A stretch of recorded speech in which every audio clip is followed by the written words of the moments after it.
Bekas Perdana Menteri Datuk Seri Ismail Sabri Yaakob mencadangkan agar usaha memperkukuh kedudukan bahasa Melayu dibawa ke sidang kemuncak ASEAN ke-47. Beliau berkata perjuangan Malaysia dalam mempertabatkan bahasa Melayu di rantau ini perlu diteruskan dengan pendekatan yang lebih menyeluruh di peringkat ASEAN. Banyak orang lahir di Malaysia masih tidak pandai berbahasa Malaysia.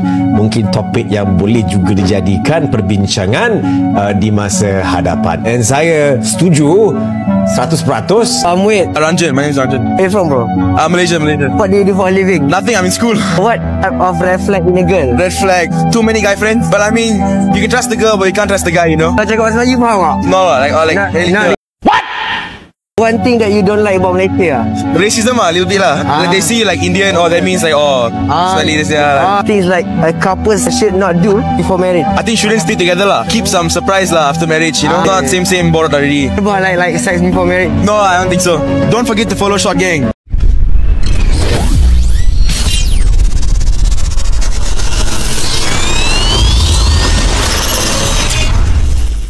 Setiap kali I datang Malaysia, you all tak pernah nak cakap bahasa Melayu dengan I.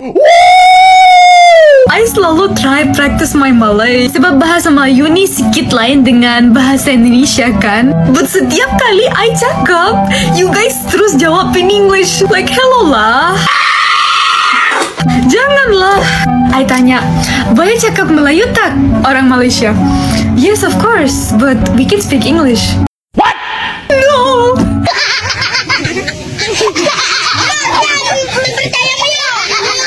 I not practice Malay, tapi tetap jawabnya English juga. So sekarang my Malay level is still beginner. Sebab orang Malaysia semua jadi cikgu English. Please lah, next time bagi I chance cakap Melayu sikit lah. Ayana. Bekas Perdana Menteri Datuk Seri Ismail Sabri Yaakob mencadangkan agar usaha memperkukuh kedudukan bahasa Melayu dibawa ke sidang kemuncak ASEAN ke-47. Beliau berkata perjuangan Malaysia dalam mempertabatkan bahasa Melayu di rantau ini perlu diteruskan dengan pendekatan yang lebih menyeluruh di peringkat ASEAN. Boleh nak jadikan bahasa Melayu sebagai bahasa kedua ASEAN, tapi persoalannya bahasa Melayu versi mana? Versi Malaysia atau Indonesia?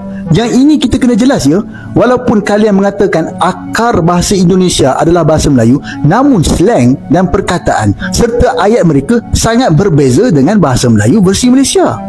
Jadi bahasa Melayu versi negara mana yang akan jadi bahasa Melayu kedua ASEAN?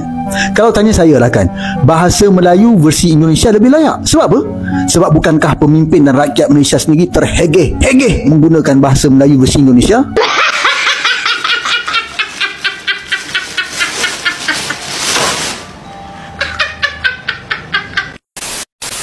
Ketika Ismail Sabri ngotot bilang bahasa Melayu harus jadi bahasa kedua ASEAN, dunia sempat bingung bukan karena ide itu hebat, tapi karena siapa sebenarnya yang fasih pakai bahasa itu. Lucunya, di Malaysia sendiri, banyak orang malah gagap ngomong bahasa Melayu. Di mall pakai Inggris, di kantor pakai Inggris, ngobrol sama turis pun tetap Inggris. Padahal katanya bahasa Melayu mau diangkat ke level regional. Lah, di rumah sendiri aja nggak dipakai. Ironinya, bahasa yang mereka klaim itu justru paling berkembang di Indonesia. Bahasa Indonesia yang katanya cuma dialek Melayu, justru udah dipelajari di 50 negara, dipakai di universitas dunia, dan bahkan jadi bahasa pengantar di sekolah-sekolah luar negeri. Jadi lucu aja ya, Malaysia sibuk promosi bahasa Melayu ke ASEAN, tapi pas orang luar ngomong pakai versi mereka, malah dijawab pakai Inggris. Sementara di sisi lain, Indonesia tenang-tenang aja, tapi justru bahasanya mendunia tanpa perlu ngotot. Mungkin yang harus dipromosikan dulu bukan bahasanya, tapi cara menghargai bahasanya sendiri. Karena percuma teriak bahasa Melayu bahasa ASEAN, kalau di negeri sendiri masih minder ngomong Melayu, dan bangga setengah mati, kalau bisa ngomong London. Mr. Short dah sampai kedai Feather. Kita nak tanya, dia orang pandai cakap Malaysia tak? Let's go.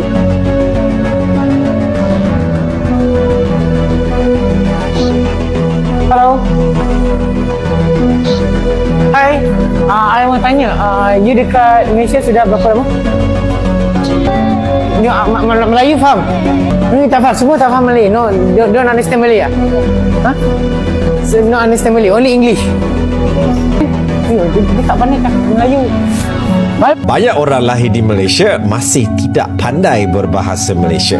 Mungkin topik yang boleh juga dijadikan perbincangan di masa hadapan. Dan saya setuju 100% dengan komen tersebut, dan sebenarnya kurang rasa senang kerana walaupun kita suka berkata untuk mengagungkan bahasa Malaysia, bunyinya sedap, but the reality-nya is you can hidup di Malaysia 10-20 tahun sebagai seorang expat contohnya, and tidak perlu berbahasa Malaysia kerana segala-galanya disediakan dan dimudahkan dalam bahasa Inggeris, so there is no keperluan untuk berbahasa Malaysia, which I always feel is sayang. And kalau let's say lah seorang expat, you hantar ke Malaysia 10 tahun dan you hantar ke Indonesia 10 tahun, di Indonesia expat itu akan berbahasa Indonesia because dipaksa. And the problem in Malaysia is that kita tidak memaksa orang asing ataupun expat ke apa untuk berbahasa Malaysia, malah kita lagi nak bercakap bahasa Inggeris dengan mereka, padahal mereka mungkin nak berbahasa Malaysia, but sering bila cuba tu kita pula yang berbahasa Inggeris dengan mereka, so lama kelamaan orang pun tak ada keperluan.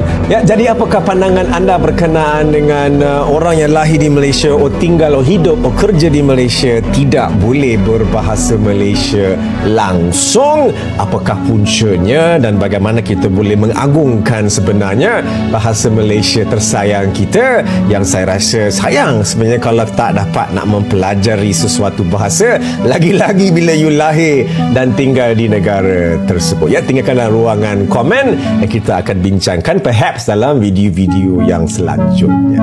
Secara peribadilah, pertama-tamanya kita perlu memperkasakan bahasa Melayu itu di dalam negara kita terlebih dahulu sebelum kita ingin menyebarluaskannya ke tempat-tempat di luar. Tetapi sayangnya kita tidak ada legasi bahasa Melayu semasa. Ya, selalu kita berwacana ataupun naratif kita bahasa Melayu adalah lingua franca pada abad ke-16, bahasa Melayu penting. Itu legasi lampau yang tidak ada lagi sekarang. Tetapi di Indonesia, legasi itu yang lampau itu setelah mereka merdeka, malah sebelum mereka merdeka lagi, iaitu pada tahun 1928 mereka sudah mencipta bahasa Indonesia itu sebagai bahasa yang akan menyatu padukan rakyat Indonesia apabila merdeka nanti. Jadi dan setelah mereka merdeka pada tahun 45, legasi itu sampai hari ini bertambah kuat semakin hari. Jadi di Indonesia bukan saja setiap rakyatnya fasih berbahasa negara, mereka bangga, mereka sayang, mereka taat kepada bahasa negara.